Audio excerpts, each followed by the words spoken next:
Welcome to an interview with two of the four Artifact casters. It's the day after, or the end of the day. Day one. Day one. You guys seem a little tired, but we were going to talk about some Artifact Tonight. What was your first impressions of how this went? Because you guys have obviously been playing the game for quite a while now. How did today go? You go first. I'm gonna tell how it went for you, and you could tell how it went for me. Ooh, okay. This is All right. Okay. testing our casting synergy, you know? Yes. All Go right, ahead. Sure. So Karen in the morning, a little nervous, shivering a bit. Can't tell if it's the nerves or the cold. It was really cold. But then as the day gone by, she got really, really good. And then I felt like she got really comfortable. The interesting thing is that we had to alternate between like casting and playing. We don't have a schedule, so we're just winging it the whole time. But I felt like Karen did excellently. Okay. So for those that don't know, I didn't make intros.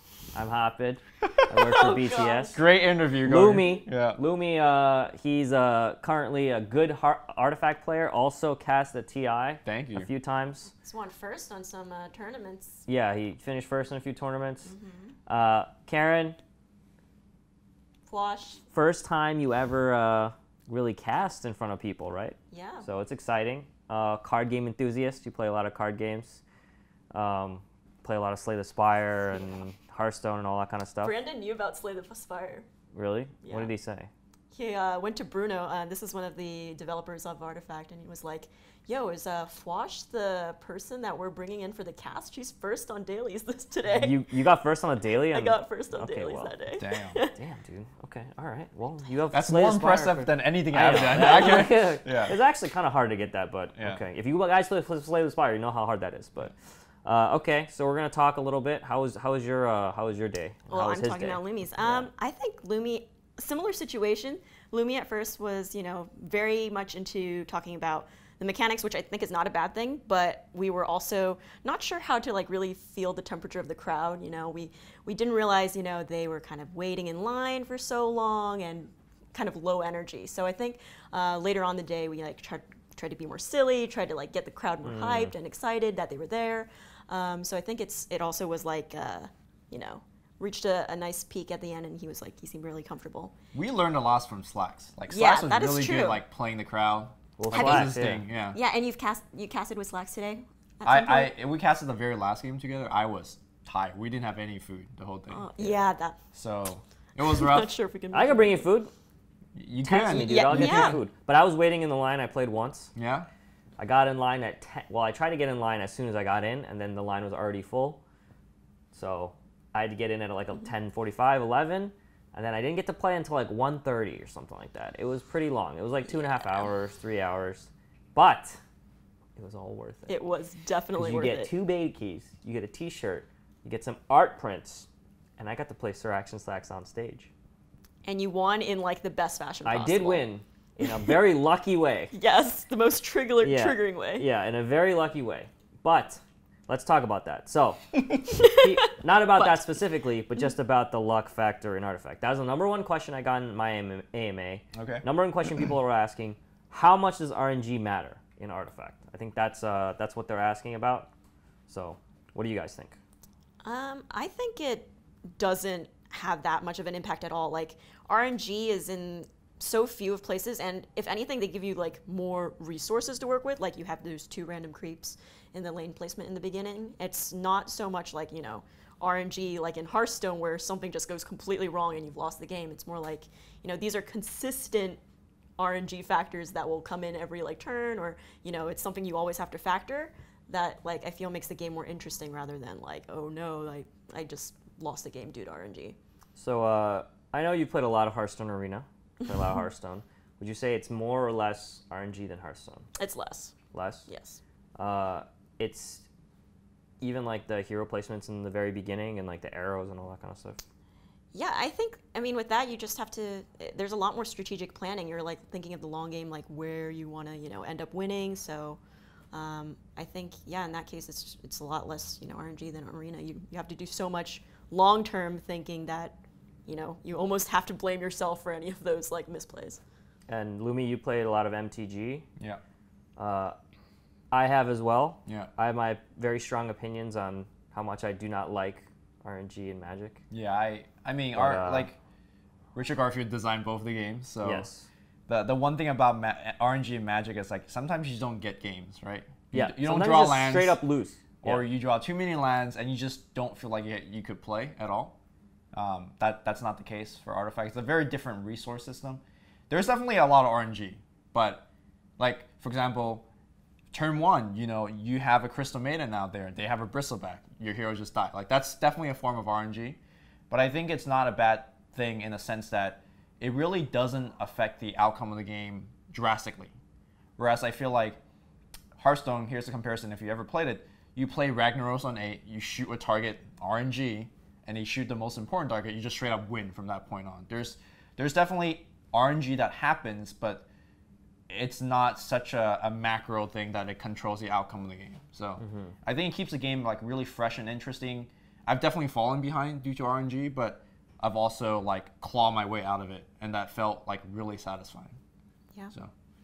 Okay, let's talk a little bit about the colors. One of the interesting questions I got was, well, how would you describe the personality of the colors? Karen, I don't know, you don't play Magic the Gathering, but Magic the Gathering has 5 colors. They all have distinct personalities. They all have certain spells that they have, certain types of tempo and like win conditions and all that kind of stuff. How would you describe the 4 colors of Artifact? We can go one by one, I guess. let's So, go one by one. You wanna? I'm gonna take the easiest one. yeah, Let's start with red. okay. The big beefy dudes, right? They are 8-12 yeah, bristleback. 8-12 bristleback, 7-2 11 axe. Yeah. And like the first thing you'd be like, why am I always playing red? They're just killing heroes all the time. Like even the creep, there's like the ogre conscript. Yes. Just like a the creep basic is unit. 6/11. 7-7 for 6 mana. It's like, Oh, you mean the 6? yeah, Yeah. Okay. They're just big units, right? But the downside, that's all they got, right? They really lack a lot of ways to punch through damage. They lack AoE for the most part. Removal. They lack removal. So all they have is stats. So I guess the personality red is, Well, they have duel. yeah, but that's like very specific cases. and they use their health as like the resource to Yeah. duel. Yeah. Like you're really in trouble in red when they outsize you, which does happen from time to time. So red is all about having big dudes, big dumb dudes. Big dumb dudes. And people are going to think red is really good. Oh, yeah. When you They're first gonna, start, they're going to think, you're going to be like, I red predict- is. Next, until the game comes out and until next time this year, people are going to be crying, oh, red's broken You know why? for a whole year. I actually think it's a very good color. The reason why I think so is because Artifact has a lot of decisions that you have to make, and I feel that red very much simplifies what decisions you have to make. You know what your win condition is. You have to pressure early. You have to get hero kills early. You have to spend your cards early to get an advantage to snowball, and I think that makes it easier for you to play. Me go face. Yeah. yeah, that's the face. Like, face if- is the play stick. Yeah, if you play any of the other colors and you have that card that switches targets, you might not think, do I need to do this turn 1? But with red, it's like, I'm going to do it turn 1 to get that 2 armor on the bristle or whatever, right? So, Sure, yeah. All right, so that's the easy one. Yep. What about green? Green is, I think, reliant on a lot of sustain. So a lot of cards are about mana ramp, about regeneration. And I thought there was something interesting I read before where it's just like the design choices of the colors themselves is that like if you think about attack and HP, red is like plus for both, right? Green is your minus, right? And then like all the other colors fall in place too. Like blue is minus. And Black is Black plus is plus minus, right? So, and because of this, they have all these other tools and cards to compensate for their stat like That's true. deficit. So for green, it's just a lot of like, even though my attack's not that great, I'm gonna sustain, and I have like a lot of ways to keep creeps alive to ultimately And like to buff them, yeah. and to buff them and like overwhelm. I think they're like the one way to describe it is like they're a very supportive color. Yeah. It's all about like, I'm going to buff all my boards. I'm going to buff everyone's health. I'm going to buff everyone's attack. And generally the play style of it, you end up swarming your opponent quite a bit. You just like put creeps down nonstop. Yeah. They get bigger and you just overwhelm them. And red-green is essentially you putting out these big-ass red heroes, Yeah. and you're buffing them. Yeah. And more units, you go Yeah, wide, yeah. you go tall. And green will facilitate the snowball. Would you Yeah. say that green-red is the most aggressive color combination. Not sure if it's the most aggressive. Because Yeah. maybe red-black, and we'll talk about black in a bit, but I say green-red's probably the easiest deck to play. I love Yeah, it's just like, Easy. dude, you just play dudes, you punch. I No think brain deck. You go What- Doom. You go Yeah. Dome every single time. Yeah. Just Yeah. hit him in the face. when the game comes out and you're confused, like red-green Red green. Yeah. is just like a good Simple. place to start. Yeah. You go to the place like most creeps in a lane, most buffs in a lane. Yeah. Like I'm gonna put it there. So very And- easy decision making. We didn't do this for red or green, Mm-hmm. but of the heroes that are shown, what's the best red hero? Axe. Legion Commander for me. Really? I think it's X, but that's just my opinion. People are gonna think it's Bristleback. It's not Bristleback. It's not Yeah. It's not Bristleback. His spell is not as good. Yeah. The Viscous minus nasal two, goo. yeah, the minus 2 armor. Modifies minus 2 armor. And green, favorite hero. Out of the ones I that think show, this Oh, is yeah, this there's- one's pretty obvious. But Lycan for me. I think Lycan, yeah, but Lycan because of the wolf, right? The Can't wolf. His think of- ability is just good too. Who else is in there? Rix, which is not. Rix. It's not Rix Rix. barely counts, yeah. Farvin? Farvin. No, that's like the creep. Yeah. What are Who's the the- Chen is oh. there. Chen? Yeah. Chen's alright. Chen's It's okay. okay, but I think Lycan's better. Yeah. The card that comes with Lycan Savage Wolf is like so good. And By the way, of this discussion, Lycan's a common, Chen's a rare. So yes, rare. I That's don't know if you another ever- question yeah, people would be yeah, asking me. They We'll asked- look back to it. Yeah, we'll look back to that yeah. question. We can finish the color discussion. Yeah. So black next. I think we'll talk about blue last, but black next. What do you guys feel about black? 'Cause I had a hard time describing what black was. Yeah. I think the best adjective to use to describe black, and this is the word that Valve also used when they like wrote the little blurb about them, it's like it's a very sneaky color. Yeah. It's like a very rogue-like, stab you in the back, yeah. that kind of stuff. Like, they really deal a ton of damage, but have no health. So just think of your rogue character in standard RPG. They're also really big on moving their hero around, like being very agile and mobile. They can't take a hit, so they have to use this like really cunning kind of playstyle.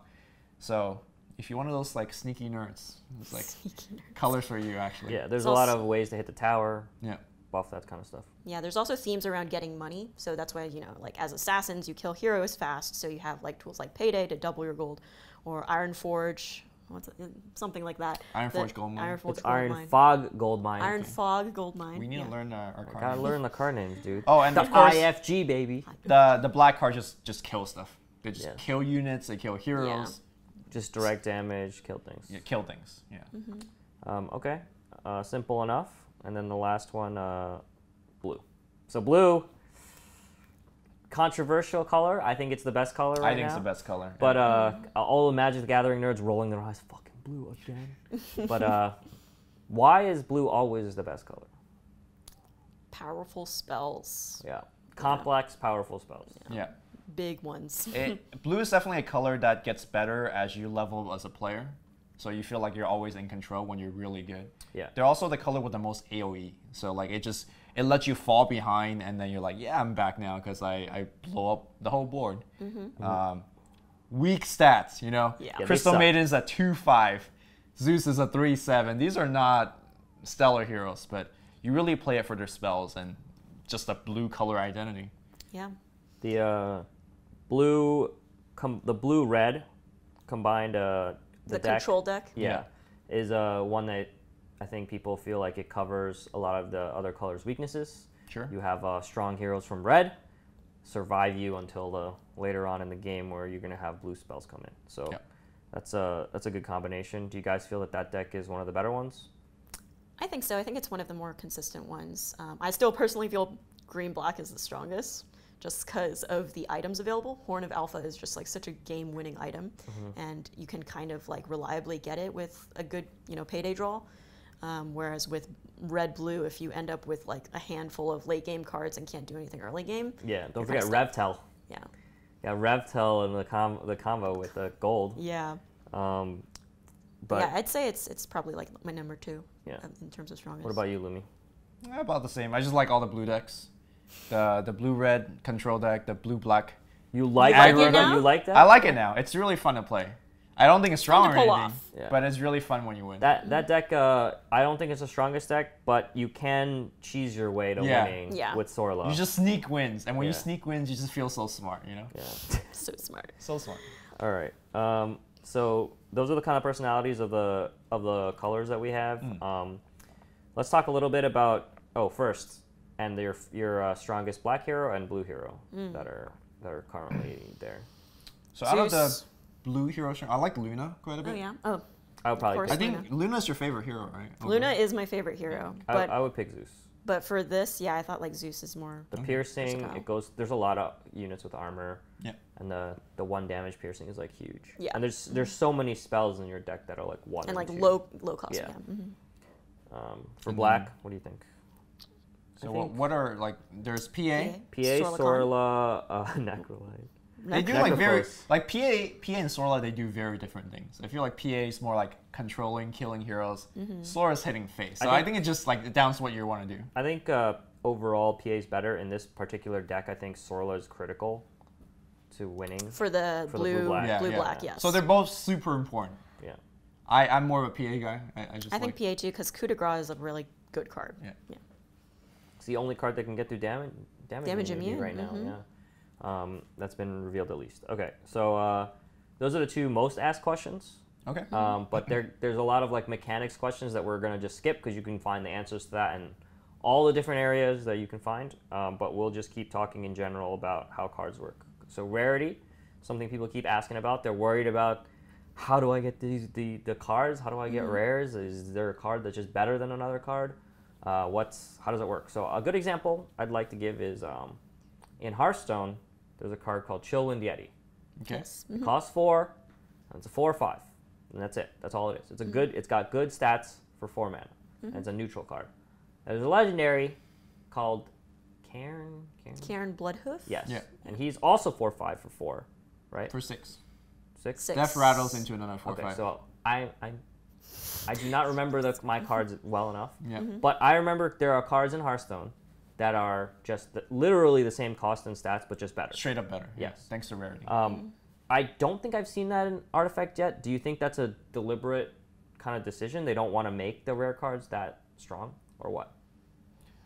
I think rare cards generally have a stronger power level, but also more complexity. Yes. That's how it works in Magic too. Yeah. I mean, the whole like Chillwind Yeti example is like, as you design more cards, it's just hard to not like stumble over like Chillwind Yeti. So by only looking at the cards available, that's true right now. I don't know how true it will be like 2 years from now. Yeah, right now it doesn't seem like that. But there's a bunch of probably 3-cost 3/3s that have different abilities, and some are just better than the other ones. Yeah. So do you think that the rarity is going to really impact? Like, do you need like all these rares to make a good deck? Do you feel like that's the? I don't think that's the true. Well, right now the rares, like the ones I can think of, are like Axe and Chen, and I feel like they offer like unique abilities to the table that like nobody else has. But like they're not necessarily like game-winning condition cards. Like it's kind of like maybe you build your deck around them, but there's definitely cards I think, or like decks that could stand out with just commons, uncommons, things like that. There are some rares that you just can't play without, I want to say, and I imagine those are the rares that will probably be worth a lot more money. Yeah. Bruno kept tossing this card out called Annihilation. Won't tell you exactly what it does yet, but it's a rare, and you'll be hard pressed to play without it if you're in that color. The people do know what it has, what it does. What it does? Yeah. Okay, so it's a 6 mana blue spell that kills everything, and if you're if you're playing a control deck, like Wrath. Yeah. Yeah. If you're playing control deck, you kind of need that card, and that's a rare. You also need to threaten that you have it. Yeah. So that they don't just YOLO. Not only do you need it, you need 3 copies of it. Yeah. Generally, at least 2 to 3. I'll trade you. I've been stock. Okay. All right. As soon as this stuff comes out, I'm gonna have myself 150 of those Annihilations. Okay. Stock it up. Yeah. The market will run out of them. I will have all of them. Already you market can only buy manipulating. from me. Yeah. That's how it's gonna work. Okay. But like that's just a very case specific. There's a lot more example where it's the other way, where rarity doesn't mean power. Yes. I brought up Lycan versus Chen. We think Lycan is just a better hero. Lycan's amazing. Yeah, Lycan's amazing. It's a common hero versus Chen. So there's a lot more examples like that. Okay, let's talk about one of the most interesting and, in my opinion, complex and best concepts in Artifact, Initiative. Okay. I can talk a lot about this. Just about what it is, how it works. So let me explain really quickly what it is, and then you guys can discuss Okay. why it's such a cool concept. So initiative is essentially who has the first action in a turn. If you have initiative, you go first on your board. As soon as you take an action, you can either take an action or pass. If you take an action, your opponent gets initiative.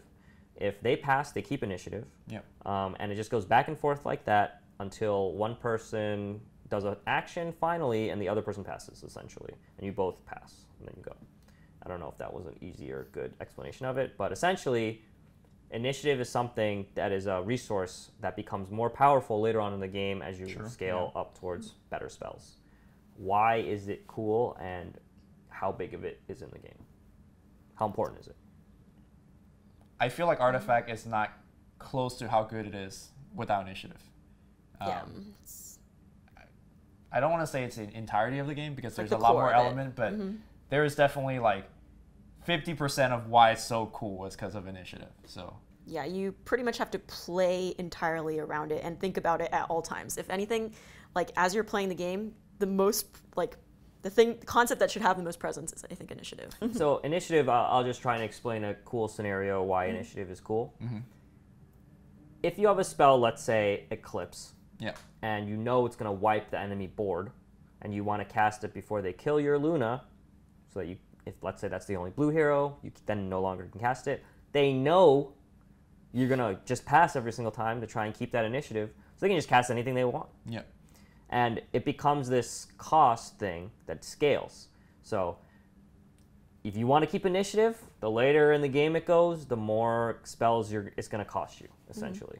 Yeah, it's expensive to like hold on to it. Yes, it is very expensive. It's also sometimes a gamble too. Like Yep. maybe you still get initiative because you know they have to play a card. Correct. So maybe you get to sneak a card in there or two and still keep initiative because you're like, all right, I'm good for now. Pass. that's I'm my still getting it. favorite part of late game situation where both teams are trying to like play one more spell but still keep initiative. There's Yeah. this like mental dance. dance. Yeah. That's why I hate that draw a card item.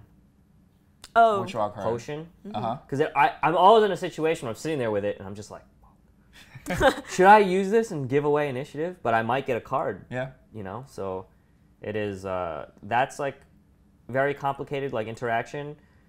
But somehow they've like Richard Garfield and the designers have managed to come up with a way to interact with your opponent where it's actually meaningful. Yes. That's not, you know, instant, or in Hearthstone where you just basically don't interact.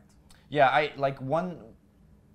think you do this a lot where you play Hearthstone on your second monitor. I know. Like, Yeah. you play Hearthstone and you go back watching, I don't know, NBA or whatever. Yeah. I play Hearthstone on the side even when I'm playing like another game. yeah, Sure. Dota too. Yeah, Yeah. yeah. It's the best. Artifact is like, I have to give my 100%. I could tell if I'm not getting enough sleep while playing Artifact. It's just like, it's just a constant mental battle, and initiative is a huge part of that. This is awesome fun. Yeah. You can also do these like plays with passing, Yeah. where you pass. They cast a bunch of stuff, And then you play another and then spell. you play yeah. one spell, and it screws up their plan. You Yeah, know, yeah, it's and they're just- just like, oh, why didn't you I play it expected earlier? you It's to like, keep yeah, passing, yeah. Yeah, it just that kind of stuff is It's really so cool. fun. Yeah. It's so fun. You can even with how fast you press it, signal things. You know, Yeah. so. And it makes you think like a lot of the long term of the game. Like you're looking in all three lanes, constantly being like, where do I want to have initiative, right?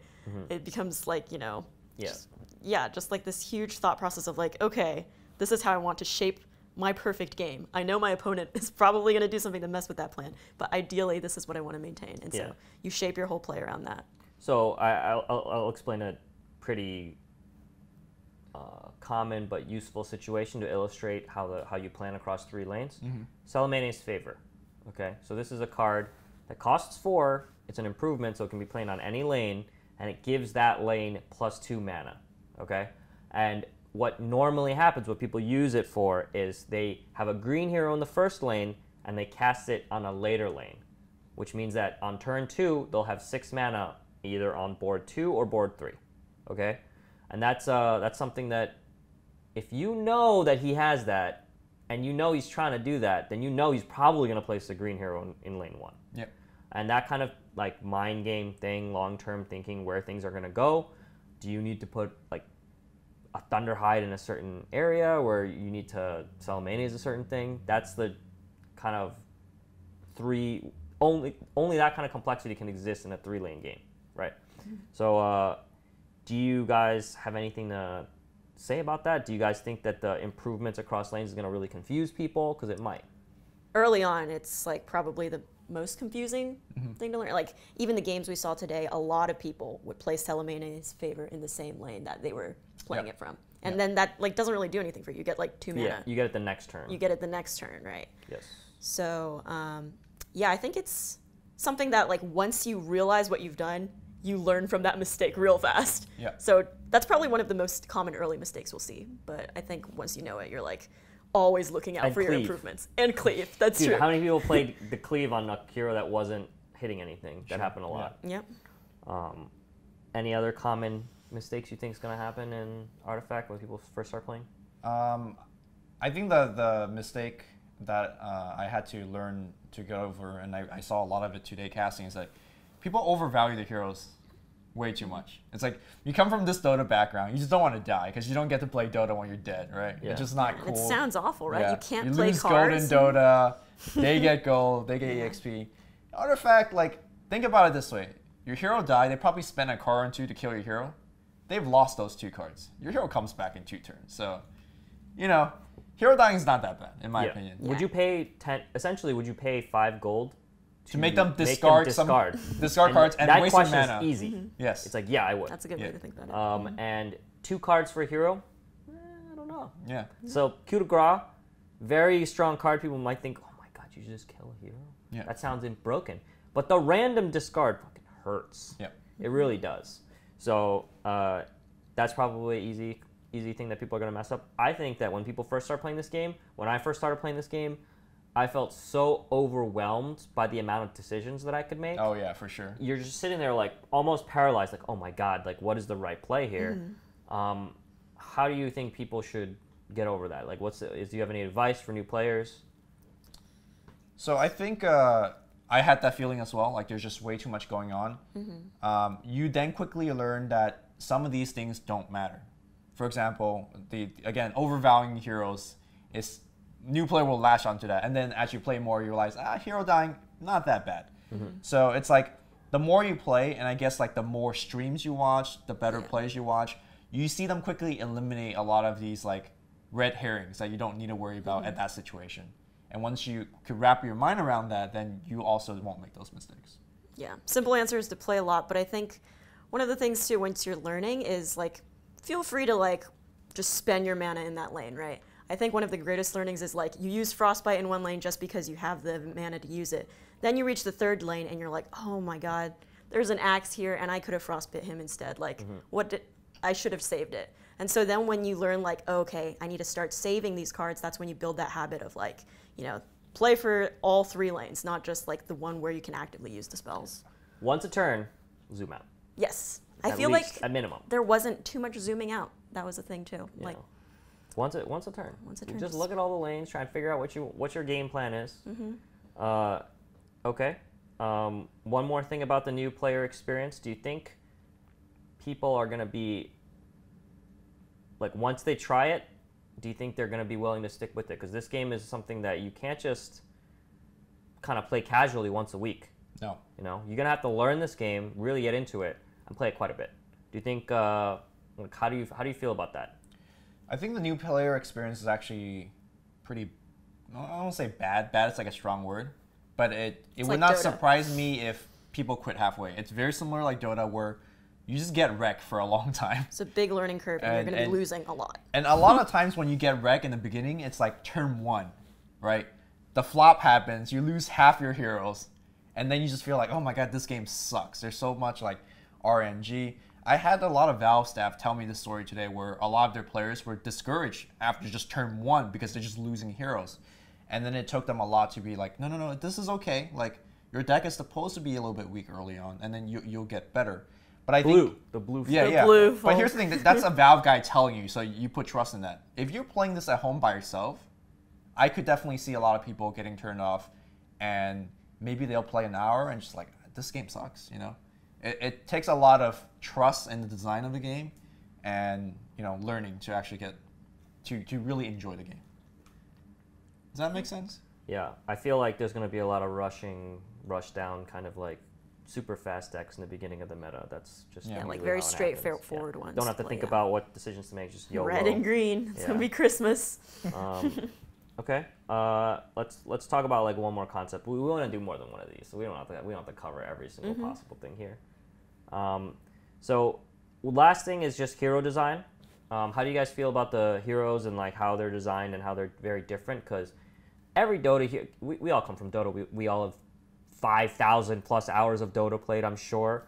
And each Dota hero has multiple abilities, and they're really only using one, maybe two abilities in this. Yep. How do you feel about this design? Are the heroes different enough? Are they unique enough? Are there heroes that are just better than other heroes? Because I feel like there are.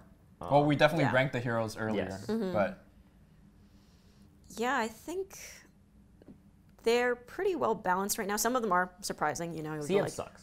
Why does CM have to suck in every? There was some She's cool 2-5. plays She's today. barely better Yeah, than yeah. Creep. Yeah, she needs maybe.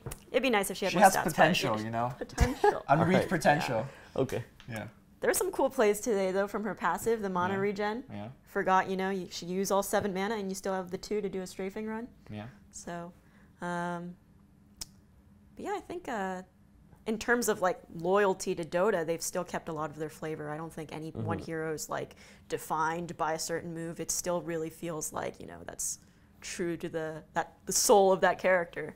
Yeah, and like gameplay design wise, I also feel like, you know, there's definitely a personality to each color. So I feel like it falls in line. Some of them are like a little off color, like Pugna's red, and you're like, what? He feels like a blue, right?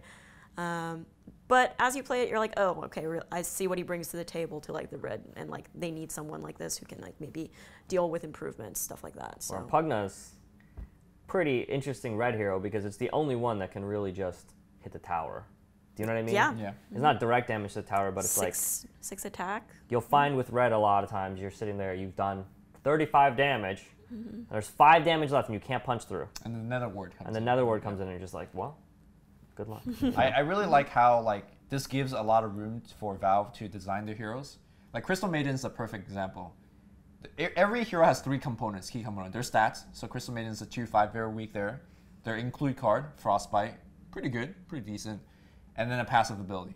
So then like you could crank up one aspect and lower the other 2. So there's like a lot of limits that they could play with. Like Axe, another great example. We have great stats, excellent card, no ability at all. So that's like how they quote unquote He balance has it. 2 armor, dude. 2 armor is his That's ability. really 2 armor. 2 armor super strong, dude. Sure, Need sure, no sure. thing. In this meta with the what's it called? Conflagration. Conflagration, right? Conflagration. What a card, right? Good card. Good card. Also, so best card. Can we name the best cards that we've seen before So we mine go? is Mist of Avernus. Mr. Avernus. I had 3 of them on one lane. Yeah. One of those games. That's the improvement that does +1, modifies all allies in the lane with +1 attack. Yeah. Make sure to play that on a different lane, please, guys. Yeah, Don't play it on the same lane. that's true. We've seen a lot of that because that's going to take effect once you Yes, move you get to an that extra lane. one. You get an extra one if you do it. +1, yeah. Mine is I like Selmanes. That's my The mana dream, ramp card. the mana ramp card. I love that one. That one surprises your opponent, makes them freak out a little bit. Yeah. You can get that turn 2 ogre out. Lumi, you got it? Payday. For Payday. Me. Double your Lumi loves gold. Payday. I don't like Payday. It's not a powerful card. It's just fun, you know. It's When fun. you double your gold, you just feel good. Any card with double on it, I just. Yeah. Do you know what I don't like about Payday? Yeah. What? I don't like having to decide whether to spend gold or save it for Yeah. Payday. That's what makes it fun, though. You know, you gotta make that decision. That gamble. Bruno said his sweet spot was 13 because that doubles right enough for like a horn of the Oh, Alpha. yeah, that's true. And then let's talk about 2 cards more, and then we can stop. Okay. Let's talk about the Wolf, Savage Wolf, Okay. and Red Mist Pillager. These are 2 cards that are very similar because they ramp if you leave them alone. Yes. And that's something that I really like about Artifact is that sometimes the creeps are better than heroes. Yeah. And sometimes I'm dueling a Savage Wolf. Yeah. That's a good. That's a pro move. I That's, did Yeah. do that Yeah, today. yeah, yeah. Sometimes I'm dueling a Savage Wolf. So what do you guys think about the way they're balanced out? Because, you know, a Thunderhide pack costs 8 and it's 25 or 14, 14. Yeah. And it has 6 siege and all that kind of stuff. Yeah. But sometimes they're just bigger than heroes. So, do you like the way it's balanced? Heroes can get really big too. But I think so. Yeah, right now, a lot of those cards can be countered with a lower cost spell as well. So like same thing like dueling a Savage Wolf. It's a 3 to 2 mana trade, or like the Red Mist Pillagers only have 2 health. But it's like kind of like unique and fun way to have like this threat come from just a minion.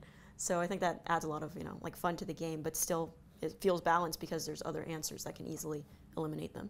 I like those cards a lot simply because they reward the player when it works. So Savage Wolf gets bigger when it survives, and Red Mist Pillager multiplies when it survives. And when you're on the piloting side, you're like, okay, I'm going to engineer the board state where I can play the Savage Wolf, and it works. And you just feel good, right? Like, it's like, man, I got him. Same thing with the Red Mist Pillager. It's a really weak stat on its own.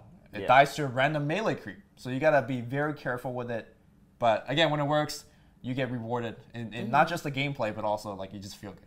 So I love the design of these 2 cards. Okay. So any last words for people that are going to wait in line tomorrow? The 2.5 hours, is it worth for the beta key? Not worth it if you're playing against Ken Chen, dude. Ken from LA today was a beast again. Ken from LA. Gosh, where did he come from? I got lucky against Slacks, okay? That was a pretty lucky pull. It's really on the last natural turn. win. But, I have that over him forever now. I gotta say, I think we went like almost even in terms of like champions versus challengers. I think champions won more towards the end. Yeah, I think we are not like, I think we're discounting the 10 health deficit. 10 health deficit is actually a lot. That's a lot. I don't think people realize how much that is. Yeah, that's like almost 1 extra turn that your opponent has over you. If you think about it, it's almost an entire tower. Yeah. Yeah, pretty much. Like, yes. It is a lot. But, come on, Still. you guys should be winning. I do wish they gave the I won my 2 challenger games. like an extra prize if they win. You know what I'm saying? Yeah, I think so too. Wait, what? Everyone gets the stuff I got, even though they didn't beat Slacks? Yeah. Oh my god, I feel. But I do wish they gave you some extra. You know, like 'cause getting 4-0, it's hard. It is. And then beating the champion, despite a deficit, that's hard too. Yes, I almost lost 3 of the 4 games. Yeah. So it is very difficult, but it's very rewarding. It feels so good. You get that lethal circle. Oh man, it feels good. Yeah. All right. Well, we'll talk more tomorrow. Maybe get more in depth into some stuff. But thanks for the podcast. We'll put this up, and then this is end of day 1. We'll talk more tomorrow. Thanks, guys.